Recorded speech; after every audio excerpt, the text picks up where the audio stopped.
Chers amis zélés de la France éternelle, bonjour.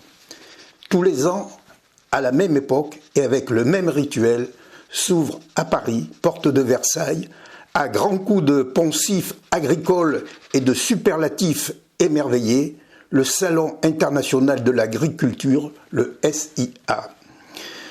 De plus en plus international et de moins en moins national comme le reste.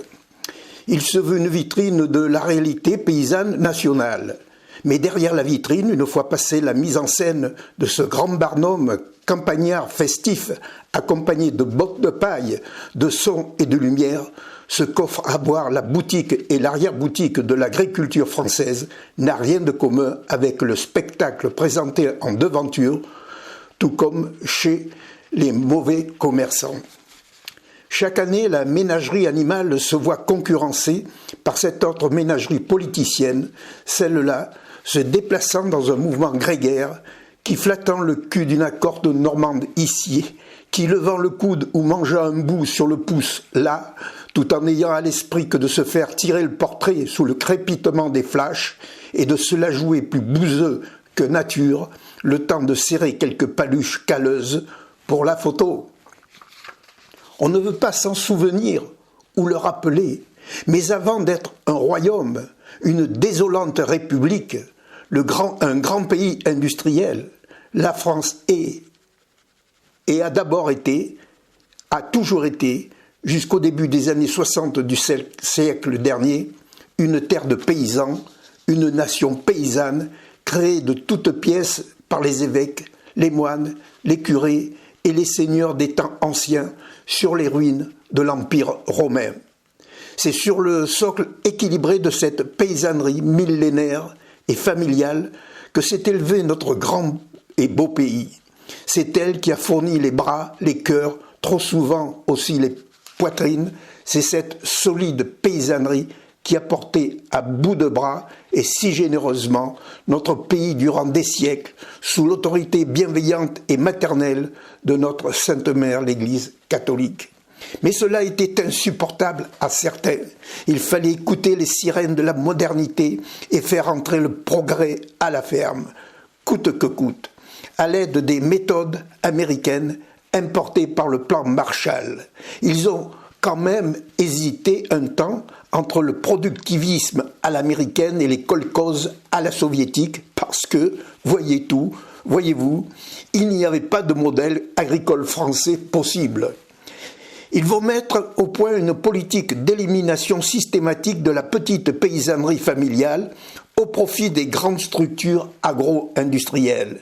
Les gaullistes se révéleront les grands maîtres d'œuvre de ce processus d'éradication, progressif, certes, insensible, mais inexorable et parfaitement destructeur dans son application systématique en l'espace de 60 ans. Je reviens au SIA. À travers ce carnaval agricoleste qui n'est tout bien pesé qu'une exhibition festive au service du lobby agroalimentaire, lequel a son propre salon, le SIAL, on essaie de nous vendre de la tradition, de l'authentique, des saveurs d'antan, des produits des gens de la ferme, en direct du terroir, des recettes à l'ancienne de nos grands-mères, j'en passe. Qu'ils les laissent tranquilles, nos grands-mères. Il y a longtemps qu'elles n'existent plus, nos grands-mères, nos arrière- et arrière-grand-mères, qu'elles sont mortes et enterrées, qu'elles viennent d'ailleurs ou qu'elles aient cédé la place à des donzelles sur le retour, ayant passé l'essentiel de leur vie active dans la fonction publique, calfeutrées derrière un bureau de l'administration, à se faire les ongles ou à pilonner les touches d'un ordinateur. Bref, ils nous vendent du paysan de jadis avec tout le folklore attrape-couillon qui va avec.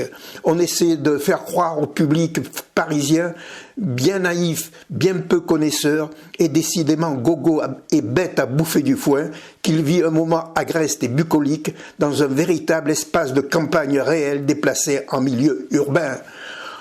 On lui montre les producteurs de spécialités régionales en sabots, les producteurs d'ici, dans leurs habits régionaux, comme étant les représentants de fabrication artisanale faite maison dans la plus pure tradition. Et si l'on peut ajouter de père en fils depuis des générations, c'est encore mieux.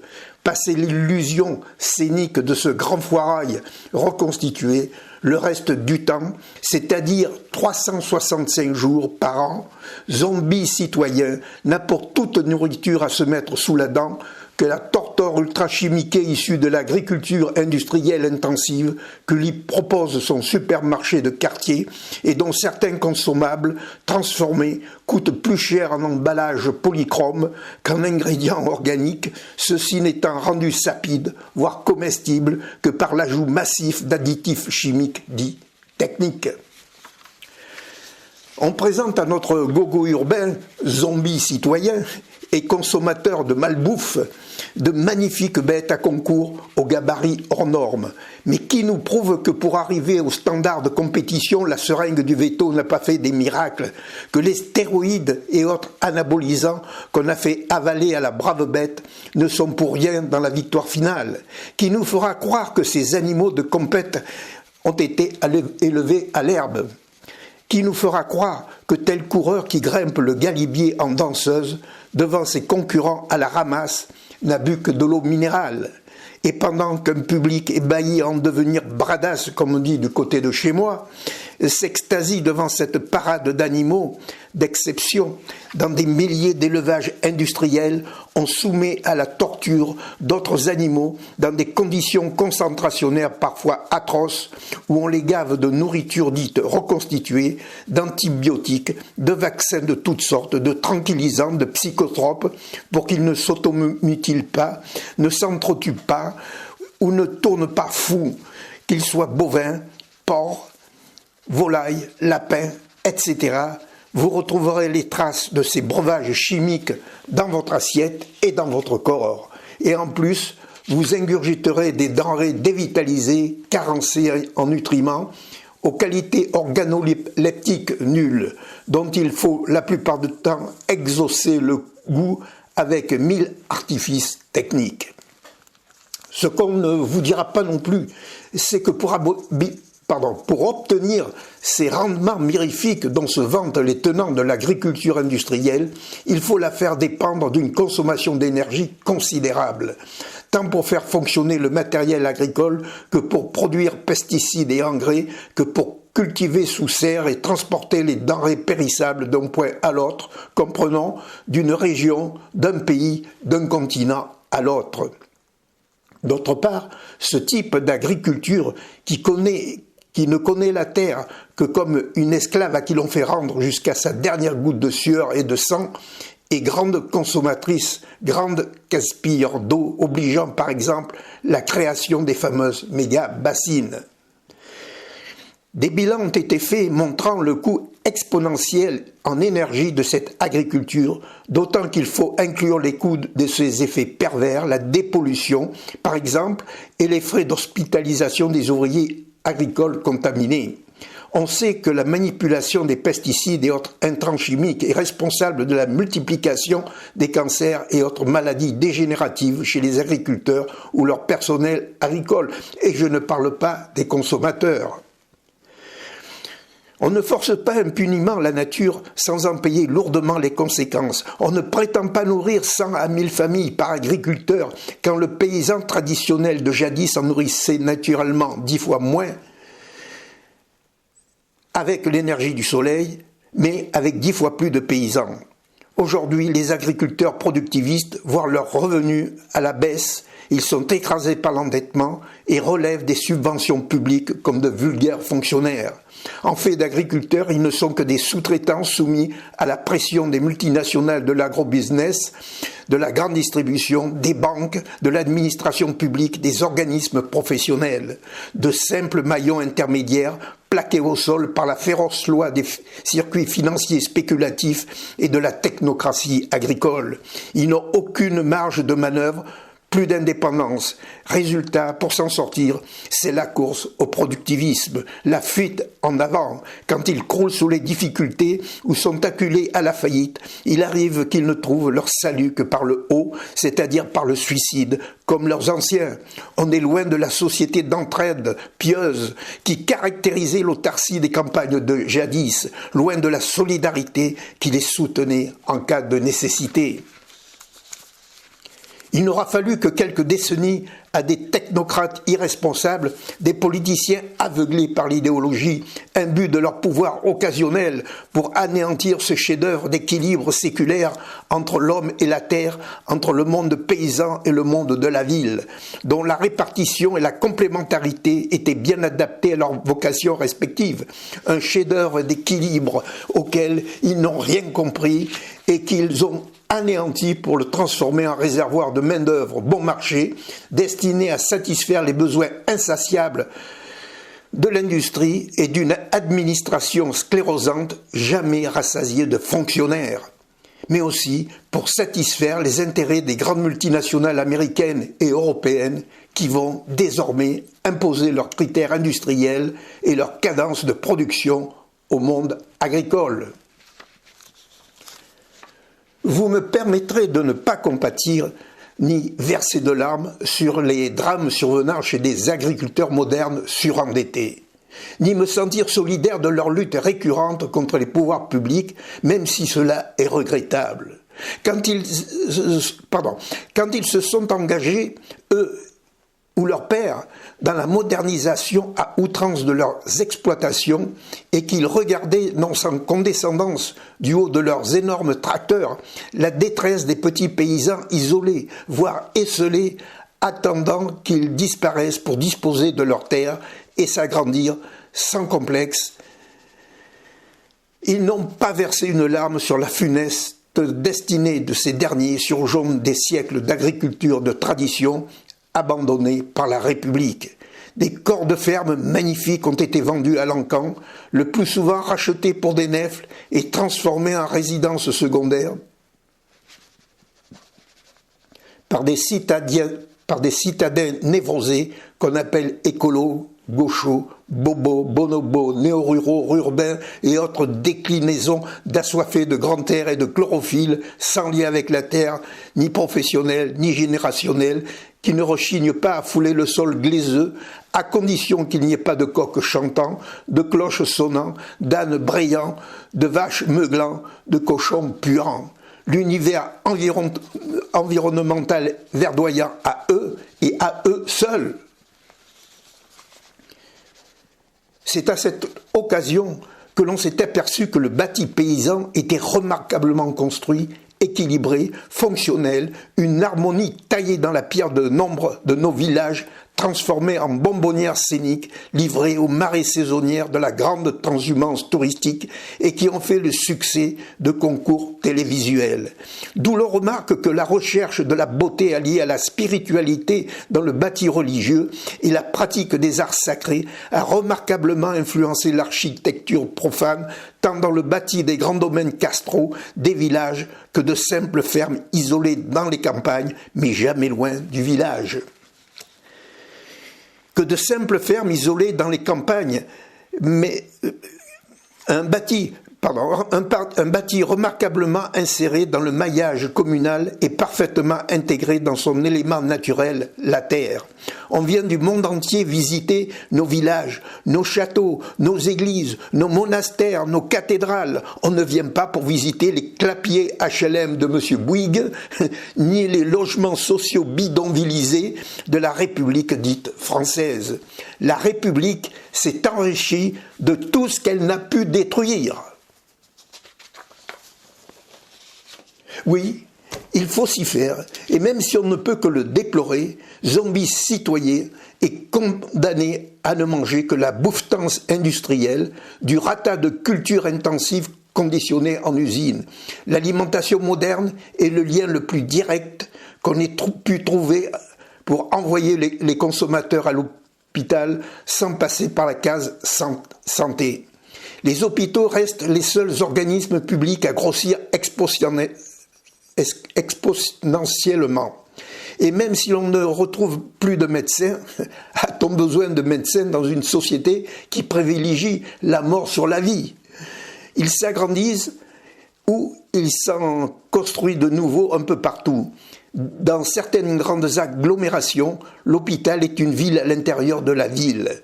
Les hôpitaux s'agrandissent, se multiplient, les maternités disparaissent. C'est la logique implacable d'une société mortifère pour qui la vie vaut moins que la maladie et la mort. La grande distribution, qui a déjà contre elle la responsabilité d'avoir tué le petit commerce des villes de quartier, n'aurait jamais dû avoir à vendre le frais, légumes, fruits, viande, beurre, œufs, fromage. Les produits alimentaires et autres produits de première nécessité n'auraient jamais dû entrer dans le cycle de la spéculation financière. Le frais n'est pas le métier de la grande distribution. Il n'a jamais été considéré comme une autre chose qu'un produit d'appel. L'alimentaire vous fait passer 2-3 fois par semaine par le grand commerce. S'il n'y avait pas le frais, vous n'y retourneriez qu'une fois tous les 2 ou 3 mois et encore. Il existe une marque française de grande distribution spécialisée dans le frais appelée Grand Frais. Déjà propriété du fonds français Ardian, au moment où je rédige le script, elle vient d'être vendue à un fonds d'investissement américain lié à la CIA, Apollo Global Management, un groupe financier censé faire prospérer l'argent des retraités de la même CIA en le plaçant dans des valeurs spéculatives. Pour situer, Apollo est à son niveau de même nature que ses puissants concurrents américains tels BlackRock, Blackstone, Vanguard, Carlyle, etc. Or, le fondateur principal d'Apollo n'est autre que le milliardaire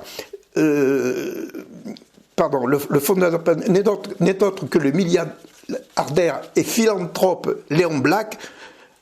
Notez au passage que les milliardaires aux États-Unis sont tous philanthropes. Vous avez compris ce que je veux dire. Léon Black est surtout connu pour avoir été l'un des plus importants soutiens financiers du criminel sexuel et trafiquant d'êtres humains Jeffrey Epstein, auquel il aurait versé 158 millions de dollars au titre de conseils divers. La direction d'Apollo a changé, certes, mais la prédation financière de ce type de groupe bancaire est toujours aussi vigoureuse. Je ne peux m'empêcher de penser à cette mamie plantée à la croisée de rues piétonnes, proposant aux passants 2 ou 3 paniers de ses propres légumes. Même cette pauvre femme, ils iront jusqu'à lui soutirer la menue monnaie qu'elle enfouit au fond de sa poche de tablier afin de l'obliger à passer par les banques et de soumettre l'humble pécule de son travail au trafic monétaire spéculatif. Tout réside dans le sol. La vie grouillante de toute faune d'insectes, de micro-organismes, de champignons s'organise au sein d'un espace vital appelé humus ou complexe argilo-humique. S'agissant de l'humus, chaque espèce a sa propre fonction dans son propre biotope qu'on appelle horizon du sol. Il y a ceux du haut, ceux du bas et les intermédiaires. Et là, on s'organise une sorte de balai interactif, une symbiose folle entre ces différentes espèces animales dont certaines ne sont pas visibles à l'œil nu. Elles dépendent l'une de l'autre pour un seul but, recycler la matière organique et synthétiser la vingtaine d'éléments constitutifs de la vie sous les noms de vitamines, sels minéraux, oligo-éléments. Sans cette mince couche d'humus qui recouvre les parties humides et chaudes de la planète Terre, pas de végétation possible, pas d'espèce animale, pas de vie humaine. Toute vie sur notre planète part de la Terre et y revient.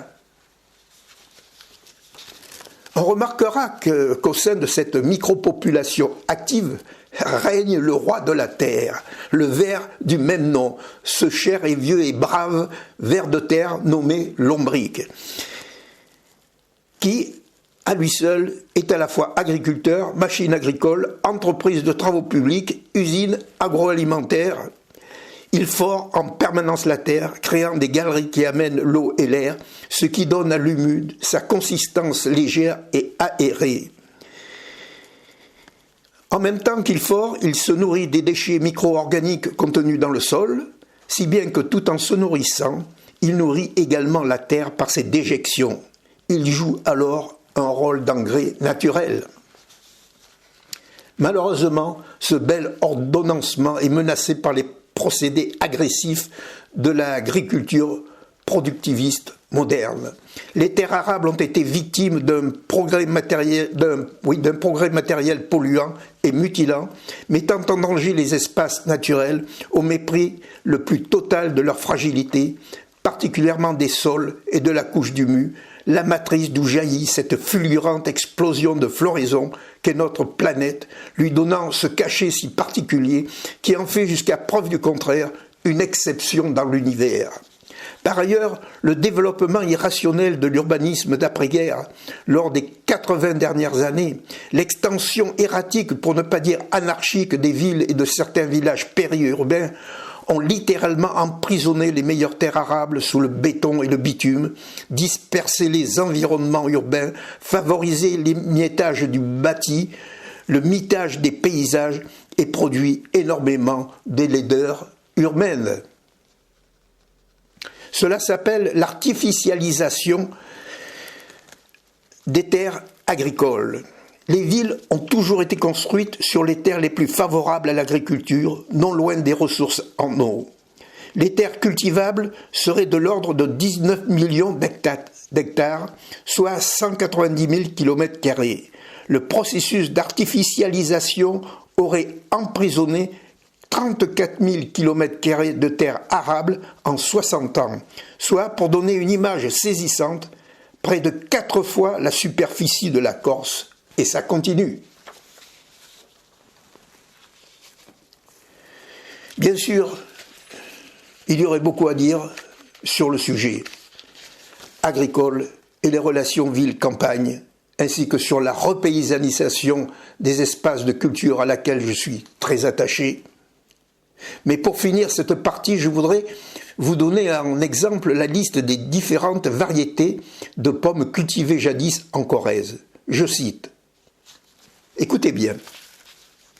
La pomme banane, la blanche du saillant, la rousse, la rampale de la Corrèze, la rouge des Vergnes, la rainette grise, la rochelette, la rochetoune, la ciréjade, la bardine, la macoune, la Sainte-Germaine, la pomme-livre, la mamansoune, la châtaignier, la blé noir,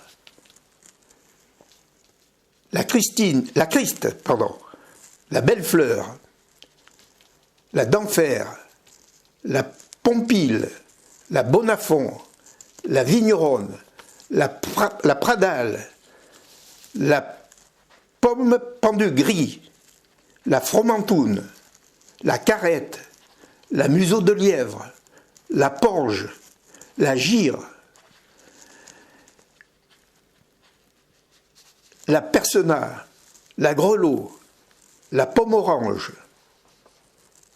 la petite jaquette, la pigeonnée, la pomme coin, la cinque-côte, la patte de loup, la servant, la denise, la chaux, la belle fleur jaune, la pomme d'île, la douce, la pomme de glace, la petite belle-fille, la petite moisson, la lanterne rouge, la burrière, la pomme citron, la Saint-Laurent, l'api rose, la Darcinac. Point de suspension. Les paysans d'autrefois n'étaient peut-être pas subventionnés par l'État républicain, mais ils étaient poètes. L'agriculture, c'est aussi la biodiversité. Aujourd'hui, parmi des milliers de variétés, nous n'avons droit qu'à la jaune, la rouge, la verte, la gold, la red, la green, la pink, la jazz et quelques autres, aux consonances anglo-saxonnes de votre supermarché, souvent de mauvaise qualité ou mûries artificiellement, ce qui les rend dures, sans goût, putrescibles. On aura remarqué que dans nos belles contrées campagnardes de France, les piscines ont remplacé le tas de fumier. Eh bien moi je vous dis, et je conclus cette partie, au risque de choquer, j'ai la nostalgie des tas de fumier.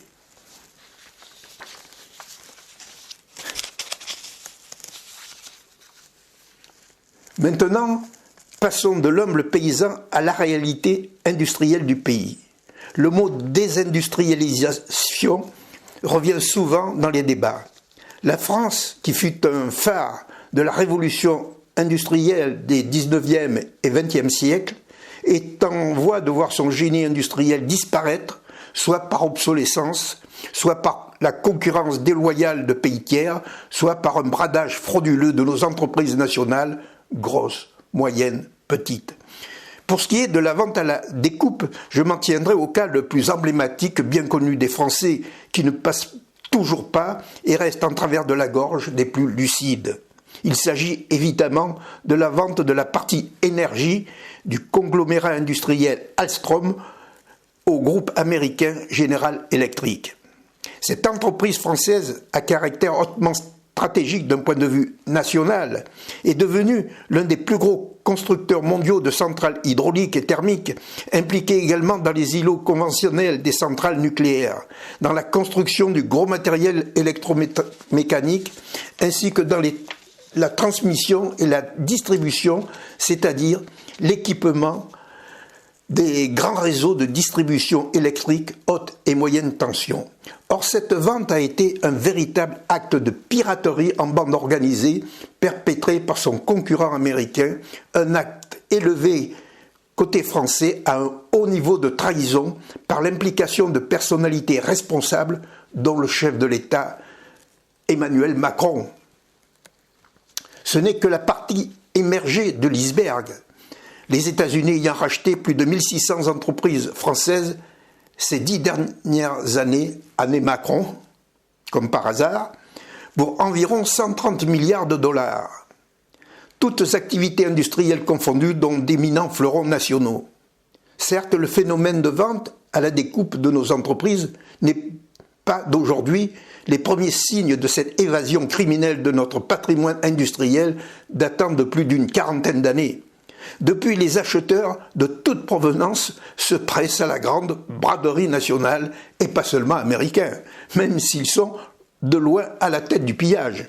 Allemands, Anglais, Italiens, Espagnols, Scandinaves, Chinois, Indiens, même des acheteurs venant des anciens pays communistes de l'Est. On pourrait également objecter que les grands groupes français font la même chose, particulièrement aux États-Unis. Sauf qu'il y a un rapport de proportion qui est loin d'être à l'équilibre. Quand on affirme que les deux pays ont un nombre d'entreprises de 4500 à peu près également réparties des deux côtés de l'Atlantique, 4500 entreprises pour 3 800 000 en France n'a pas le même poids économique que 4500 entreprises entreprises françaises pour 28 millions aux USA. Peu importe les conditions économiques, le fait est là. Et l'on sait que les Américains sont des prédateurs. Ils y achètent plus souvent pour éliminer un concurrent et s'emparer de sa clientèle. Le cas Alstom était le plus révélateur. On comprend encore l'intervention d'une entreprise étrangère quand on ne produit pas localement les besoins nécessaires qu'elle propose.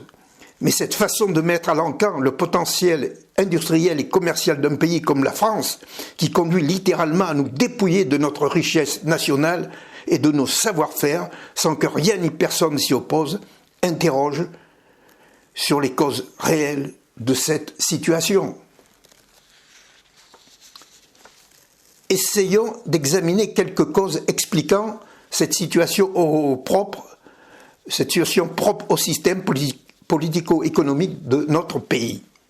En 1, le capitalisme d'aujourd'hui n'a plus rien à voir avec le capitalisme d'antan. Celui-ci est devenu une sorte de grand casino mondial où les biens entrepreneuriaux se jouent sur le tapis comme dans une vulgaire maison de jeu. Le capitalisme d'aujourd'hui n'est qu'une vaste organisation d'économie spéculative qui a remplacé le capitalisme de papa, où l'on se passe d'une main à l'autre, du jour au lendemain, et par-delà les frontières, des biens matériels où les titres remplacent les jetons, parfois entre gens ayant des mœurs relevant plus du flambeur de tripots que de milieux financiers respectables, si cela existe vraiment.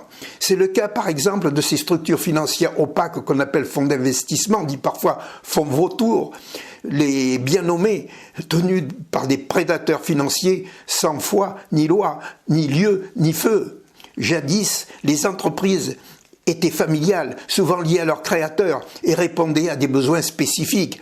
Elles avaient encore une figure humaine, si je puis dire, même les moins attractives. Elles avaient une appartenance familiale, parfois générationnelle, et une identité nationale. Aujourd'hui, les entreprises sont des institutions de plus en plus concentrées et apatrides, comme l'argent et les titres qui les valorisent. Finalement, on ne sait trop à qui elles appartiennent, ni d'où elles proviennent. Elles ne sont plus que des entités anonymes dont on ne retient que les marques et leurs logos. En deux, un deuxième aspect est à retenir. Le différentiel de situation entre les productions à haute valeur ajoutée et les productions à basse valeur ajoutée.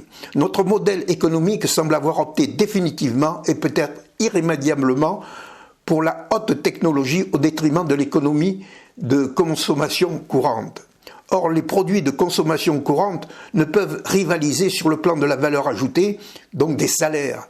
Paradoxalement, la haute technologie enrichit, mais accroît le coût de la vie. Une société normale et équilibrée ne peut envisager de se développer au détriment des produits de première nécessité. Dans les activités de haute technologie et de luxe, les salaires moyens sont nettement supérieurs à la moyenne des salaires de production courante à basse valeur ajoutée. L'autorité publique a donc intérêt à favoriser la haute technologie et le luxe. Résultat, les produits de consommation courante dans lesquels il faut inclure les productions agricoles dépendent de plus en plus de l'étranger, le plus souvent de pays défavorisés, ils le sont d'ailleurs de moins en moins, dotés d'une main-d'œuvre sous-payée à bas coût. C'est ainsi qu'une grande partie de nos entreprises, petites et moyennes et même artisanales, qui constituaient jadis le tissu de notre richesse locale, ont disparu au profit de productions étrangères, arrivées le plus souvent sur des énormes navires de conteneurs qui déversent leurs marchandises dans les ports maritimes. Puis ces marchandises sont diffusées à travers un immense réseau de transporteurs routiers qu'on appelle logistique, d'où ces longues processions de camions encombrant le réseau routier, transportant les produits lointains qui pourraient être fabriqués le plus souvent sur les lieux mêmes de déchargement. En trois, les syndicats. Les syndicats, quand on parle des syndicats, on parle des syndicats politisés à outrance, et bien entendu de gauche. Il n'existe pas de syndicats expressément de droite. Ils ne sont pas tolérés même par le grand patronat. Tels sont les syndicats dits représentatifs, les principaux syndicats ouvriers étant la CFDT socialiste, la CGT communiste, FO trotskiste, CFTC syndicat chrétien. Pour en savoir plus sur la réalité des syndicats, il faut se reporter au rapport parlementaire Perruchot sur le financement et la logistique opaque, et c'est peu dire, des syndicats ouvriers et patronaux, rapport promptement jeté à la poubelle dès sa publication. Non contents d'avoir pourri le monde ouvrier, les syndicats, par le fait de leur surenchère revendicatrice incessante et jusqu'au boutiste, la plus virulente étant la CGT, la fameuse courroie de transmission du Parti communiste, sont responsables du renchérissement du coût de la vie, de la fuite à l'étranger, du travail, délocalisation, de la disparition des métiers à basse valeur ajoutée. Il est plus facile de faire entendre sa voix dans une petite entreprise qui fait dans l'ordinaire que d'imposer ses exigences dans les entreprises de haute technologie. En revanche, ils se montreront plus coulants, plus complaisants avec le grand patronat, le MEDEF ex-CNPF, probablement en remerciement des précieuses valises de billets de banque dont ils sont régulièrement abreuvés au nom de la fluidification des relations sociales, dixit le MEDEF. Il est une règle qu'on ne doit jamais perdre de vue à propos des syndicats français dans leur justification actuelle et qui s'énonce comme un axiome. Là où le syndicat est fort, l'entreprise est faible. Comprenons déjà moribonde. 4. Enfin, évoquons les lourdes charges fiscales constituant l'ensemble des prélèvements obligatoires considérés en France comme les plus élevés d'Europe. Impôts, taxes, charges sociales qui entravent le dynamisme des entreprises et les fragilisent face à la concurrence étrangère.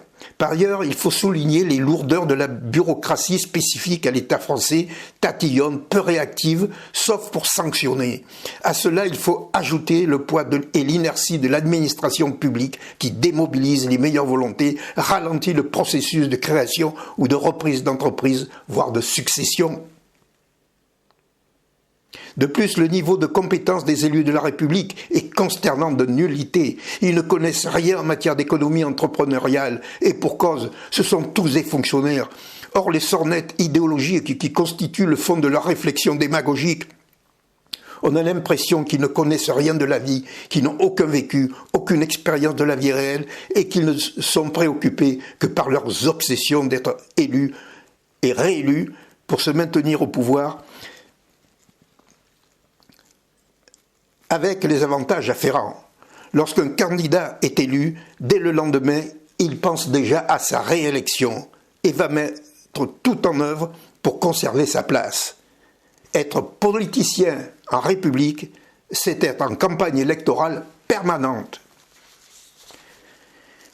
Quand je parle d'industrialisation ou réindustrialisation, j'entends maintenir un certain niveau d'activité générale qui n'obère pas la qualité de la vie et de l'environnement. J'entends par là qu'on n'en vienne pas à transformer la France en usine monde à la chinoise. Les pays communistes peuvent se permettre de faire travailler leurs peuples esclaves et inonder les marchés mondiaux ou exhiber des projets pharaoniques afin de montrer leur puissance. Leur puissance. La puissance, oui, mais à quel prix et pour quel résultat ? Le genre de performance que je ne souhaite pas pour mon pays, pas plus que je ne souhaite qu'on lui impose quelque chose qui ressemblerait à de l'ingénierie sociale, laquelle n'est qu'une autre façon de se dire communiste. Qu'on cesse, au contraire, de le couvrir de béton, de bitume, qu'on respecte les milieux naturels, qu'on en finisse avec les grands projets qui n'apportent rien, sinon de la gloriole mal placée du genre le Grand Paris. Veut-on faire de Paris une ville de 30 millions d'habitants ? Le canal dit Seine-Nord, Europe, déjà pointé par la Cour des comptes, dont on peut douter de la nécessité de raccorder les canaux français au réseau Benelux, alors qu'en France on a des ports et le fret SNCF sous-utilisé. Ou encore le tunnel Lyon-Turin, projet en cours, 57 km, lui aussi pointé par la Cour des comptes, autant de projets gigantesques à l'utilité finale contestée. N'oublions pas que nous n'avons qu'une planète, que nous n'avons qu'une France sur cette planète, que nous ne sommes pas les seuls, même si certains pensent qu'ils sont les maîtres du monde, comme le croient à leur endroit les États-Unis. Qu'on respecte notre pays tant par sa dimension historique que sa vocation à assurer la continuité du présent, en recherchant sinon la paix perpétuelle à laquelle je ne crois pas, mais à la possibilité de maintenir un état de paisibilité qui rende la vie supportable à la somme de nos compatriotes ainsi qu'à tous les peuples et nations du monde.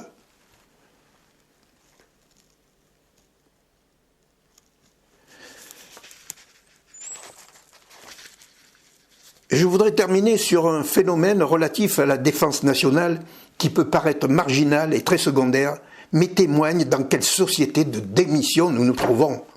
Pour m'expliquer, je vais prendre ce qui est arrivé à l'armement léger de l'armée française à travers le sort de l'une de ses armes les plus emblématiques, le FAMAS. Je vais faire un résumé concis mais assez explicatif pour comprendre où je veux en venir. Donc, au début des années 1980, l'armée française équipe le soldat de base, le fantassin, d'un nouveau fusil dit d'assaut, le FAMAS. 30 ans plus tard, jugeant l'arme obsolète, elle le retire du service et le remplace par son équivalent allemand, le HK-416 de Éclair et Koch. La surprise est grande au sein des milieux militaires, d'autant qu'une commission parlementaire, la commission Fromion-Diebold, l'avait qualifiée, je cite, de l'arme la meilleure au monde, mais aussi certainement la plus coûteuse de sa catégorie. Je ne retiens pas l'argument du coût. Dès lors que l'arme a été retirée du service, il s'en est retrouvé comme par hasard chez les meilleurs spécialistes américains de l'armement. Elle va circuler sur le web. Et s'il est un pays où l'on s'y connaît en matière d'armement, ce sont bien les États-Unis. Les vidéos de présentation accompagnées de tests très professionnels, même si comme toute arme, il a ses avantages et ses inconvénients, là n'est pas le débat. Le FAMAS emporte d'une façon générale les faveurs des spécialistes américains. Les vues sur la toile US se comptent par millions. Il est vrai que son esthétique épurée et sournoisement agressive donne envie de le tenir en main. Sinon de tirer. Alors, que faut-il en penser? Pourquoi mettre au placard une arme symbole de souveraineté et d'indépendance tout à fait fonctionnelle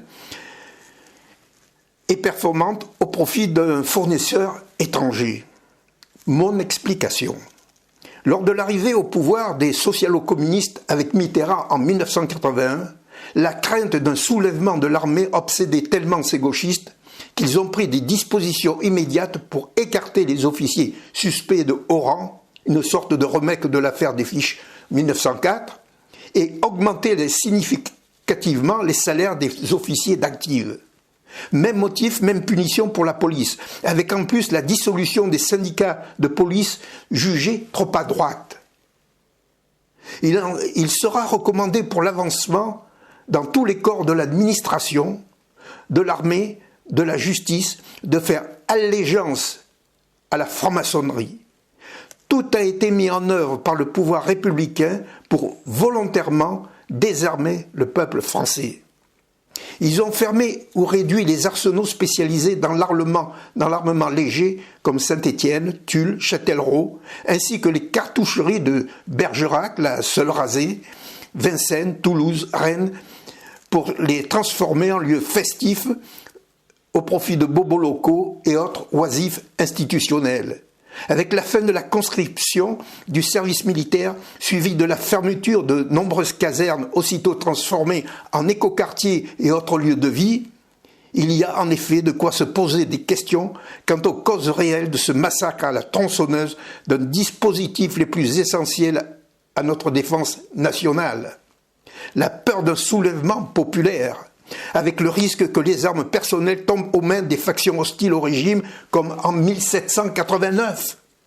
De même, il y aurait de quoi s'interroger sur toutes ces transformations progressives et insidieuses au profit d'une armée professionnelle dite de métier qui pourrait être utilisée le cas échéant comme une super police prétorienne au-dessus de la police nationale pour défendre non le peuple français, mais le système politique républicain et ceux à qui le système profite. Oui, il y a vraiment de quoi s'interroger et creuser la question. À vous de réfléchir. Likez, abonnez-vous, partagez, faites tourner autour de vous. Merci.